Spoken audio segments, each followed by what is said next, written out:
अस्सलाम वालेकुम जी, मैं हूं ज़िया बलोच। सामीन, आज के वीलॉग में बहुत कुछ है। एक तो जो इंतखाबी धांधली थी, उसका एक शाहकार आपके पास लाया हूं।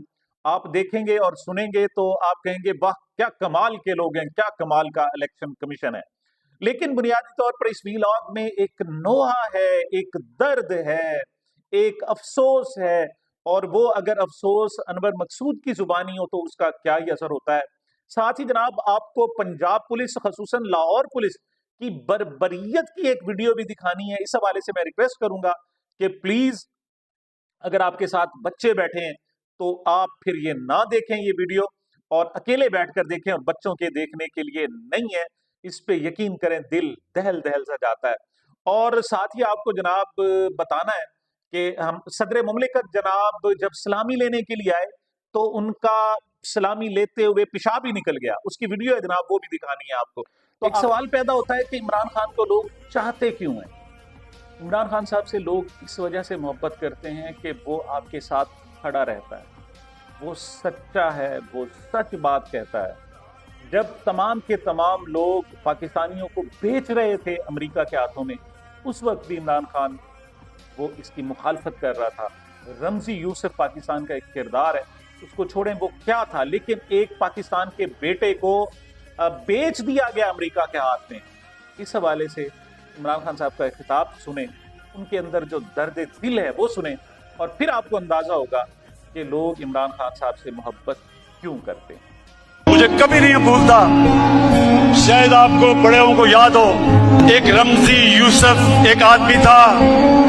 अमेरिकनों ने कहा हमें दो, 90 की दिहाई में हमने कोई कानून के मुताबिक चले बगैर हमने उसको अमेरिका के हवाले कर दिया।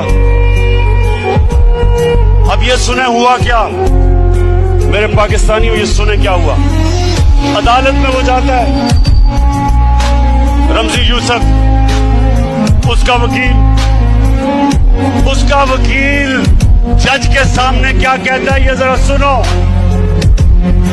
जज के सामने कहता, जज ने कहा किसको सजा होनी चाहिए, इसको तो पाकिस्तान की हुकूमत ने भेज दिया हमारे पास, पाकिस्तान की हुकूमत समझती है किसको सजा होनी चाहिए। तो पाकिस्तानियों, वो रमजी यूसुफ का वकील अदालत में खड़े होके कहता कि पाकिस्तानी डॉलरों के लिए अपनी मां बेच सकते हैं। मुझे ये कभी नहीं भूलता, मुझे शर्म ये आई कि मेरी कौम गैरतमंद है, लेकिन जो इसके लीडर है वो बेगैरत है। अनवर मकसूद वो चेहरा है जो पाकिस्तान के लिए तड़पता है, जिसका दिल पाकिस्तान के लिए दुखता है।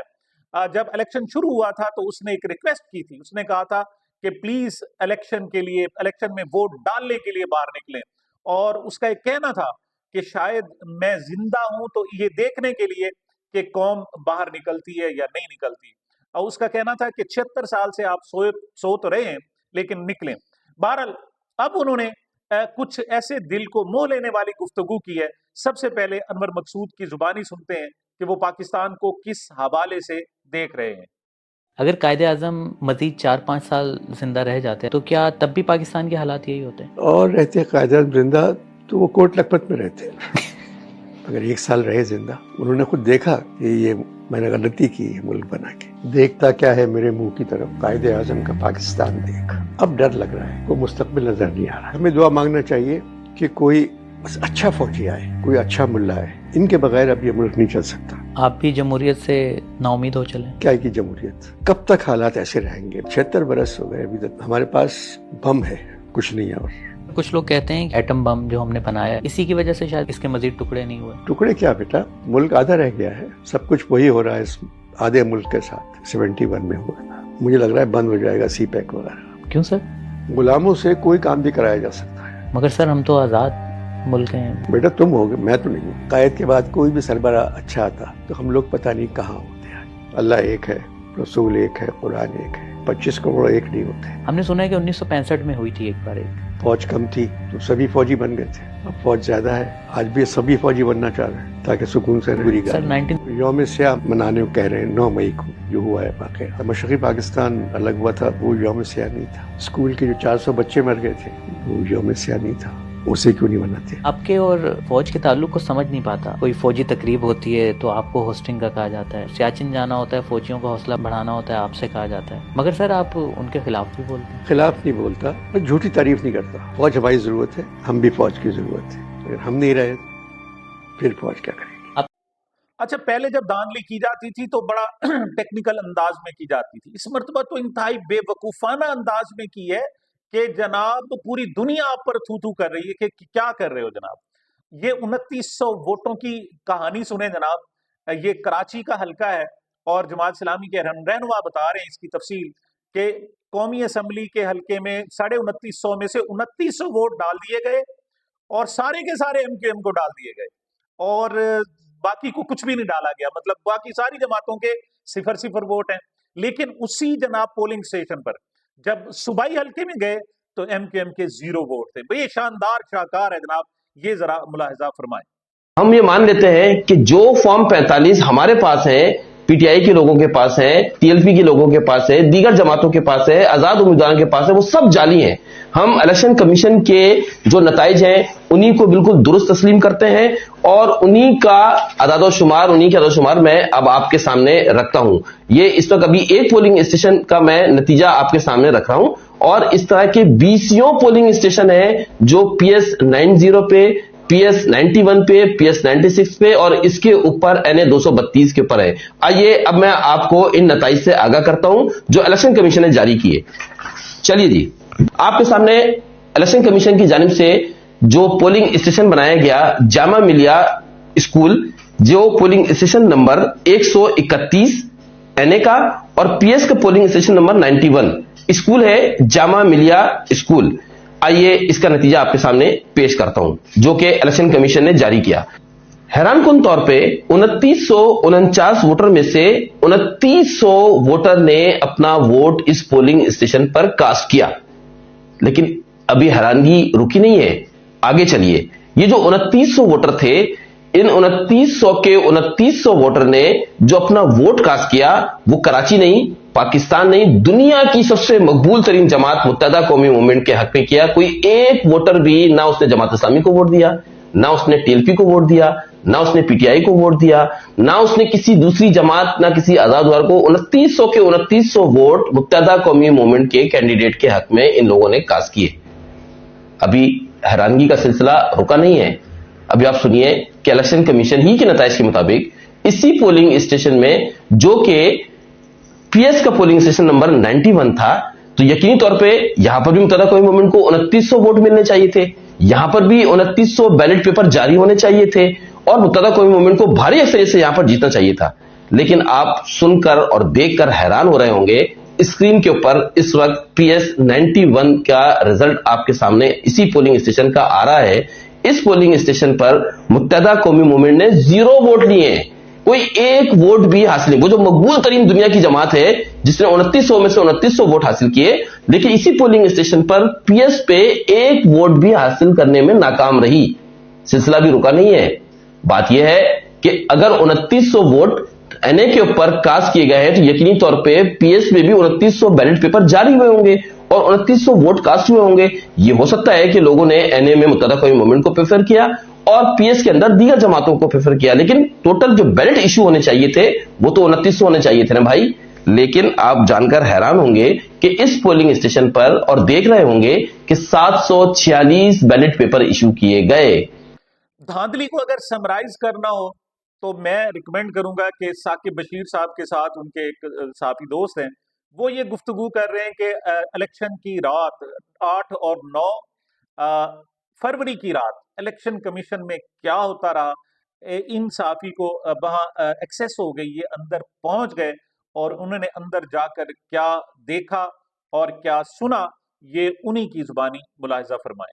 पोल रात हो रही थी, टीवी चैनल जो इश्तिहार अपना नतायज चला रहे थे, मैं इनके election management and control system के अंदर चला गया, ठीक है, सेल के अंदर चला गया, जहाँ से आपने बेहद लाइव किया था। जी जी, मैं वहां पर गया, उस वक्त वो बंद, मतलब ये कि आने की इजाजत नहीं थी। मैं वहां पर पहुंच गया, मेरा एक सोर्स थे वहां पर, मैं उनसे पूछा, मैंने कहा भाई ये जो टीवी चैनल नतीजे चला रहा है वो ठीक है? कहते जी बिल्कुल ठीक है। अच्छा, मैंने कहा ये तो चला रहे हैं कि तहरीक इंसाफ वाले 140 के करीब सीटें जीत रहे हैं। हाँ, कहते नहीं 140 नहीं 160 के करीब है। ओए होए, अच्छा कहते हैं और हमारे पास 55% के करीब नतीजा जो है वो मसूल हो चुका है। अच्छा, लेकिन जैसे ही चीफ इलेक्शन कमिश्नर साहब बाहर जाते हैं फिर वापस आते हैं तो उसके बाद कहानी ही तब्दील हो जाती है। जी जनाब, तो अब मैं दिखाने लगा हूं आपको पंजाब पुलिस की बर्बरियत की कहानी, जुल्म की कहानी।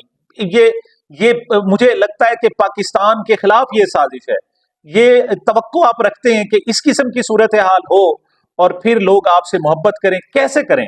वो कैसे आपसे मोहब्बत कर सकते हैं जब आप इतना जुल्म रवा रखेंगे? आप पाकिस्तान के खिलाफ नफरतें पैदा कर रहे हैं। ये एक जनाब नौजवान है, खैबर पख्तूनख्वा से इनका ताल्लुक है। इनको लाहौर पुलिस खैबर पख्तूनख्वा से उठा के लाई और उन पर जुल्म किया, सितम किया। जब इन्होंने डीआईजी साहब को दरखास्त दी, आईजी साहब को दरखास्त दी कि उनके साथ जुल्म हुआ है, तो उसके बाद इनके साथ क्या हुआ? इनको बुलाया गया कि आए, जो आपने रिश्वत में पैसे दिए थे वो वापस ले जाएं। और फिर इनके साथ जो हाल किया गया, ये पुलिस जनाब एहलकारों के अहवाल बता रहे हैं। अब बाद में जनाब ये एक साफी के पास आए। अब देखना ये कि इस पर किस कदर एक्शन होता है। लेकिन यकीन करें, जब वो धाड़े मार मार कर रो रहा है ना, दिल पसीज सा जाता है। दिल कहता है कि ये क्या है यार, ये हम कहाँ आ गए। ये वीडियो मुलाजा फरमाएं और प्लीज बच्चे इसे ना देखें। मैं नहीं चाहता कि बच्चों पर कोई खास तासुर, इस किस्म का नेगेटिव तासुर हो। ये हमारा मुल्क है, लेकिन पुलिस हमारे साथ ये क्या कर रही है, जरा मुलाजा फरमाएं। साथ वो काम कर, वो बिलाल फुरकान ने उसको कहा डीएसपी को, किसके साथ वो काम कर। उन्होंने क्या किया, बंदा बुलाया अंदर हवाला से निकलवा के, एक लड़का था उसको निकलवा के उन्होंने क्या किया, उन्होंने ना मेरे शलवार उतार दी। मूव क्रीम था, मूव क्रीम लेके उसे मेरे पहले बैक साइड में वो हाथ इस तरह अंदर करता, मैं दर्द के मारे चीख के मारता रहा। फिर वो जो डीएसपी साहब का टेबल था ना, उसके साथ अब भी आप जाके देख ले, उधर ईंटें पड़ी हुई थी, शापर था।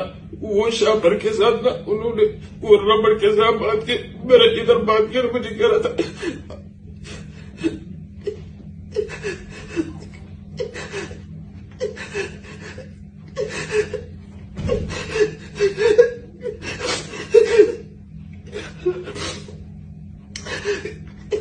कि आप लगातार उन्होंने मेरी वीडियो बना ली मेरे साथ करके। फिर इन्होंने मुझसे 7.5 लाख रुपया लेके इन्होंने छोड़ दिया। फिर कभी एक मेरे घर के चक्कर पे लगा रहे, कभी मैंने नंबर ऑन किया, टक्कर के फिर फोन आ गया, ये तूने फिर नंबर ऑन कर दिया, तेरा नंबर हमने उसमें लगाया हुआ है, उसमें तू नंबर ऑन नहीं करेगा। जी तो अब चलते हैं जनाब सदर मुमलिकत की तरफ। ये सदर मुमलिकत हाल ही में मुंतखब हुए, 74 साल उनकी उम्र है। इनको पहली मरतबा सलामी दी जा रही थी कि जनाब ऐन उसी वक्त इनका पेशाब निकल गया।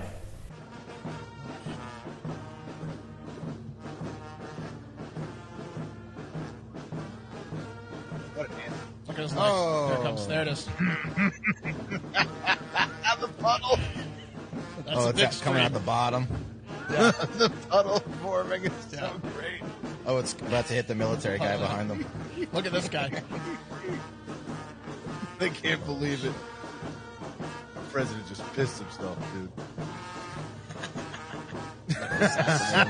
Huge day for President Biden. Say what you want about age. Yeah. He has never soiled himself on stage. Mm-hmm. Yet. He can always now point to the president of Sudan and say, listen, Jack, at least I'm not that guy. That's a very good point. Salva's been the president of South Sudan for the past 11 years. He's 71 and believed to, or maybe confirmed to be suffering from a urinary tract infection. I mean, something's going on down there, so that sucks for him. But what's worse is that he was wearing like a gray silk suit on live national TV.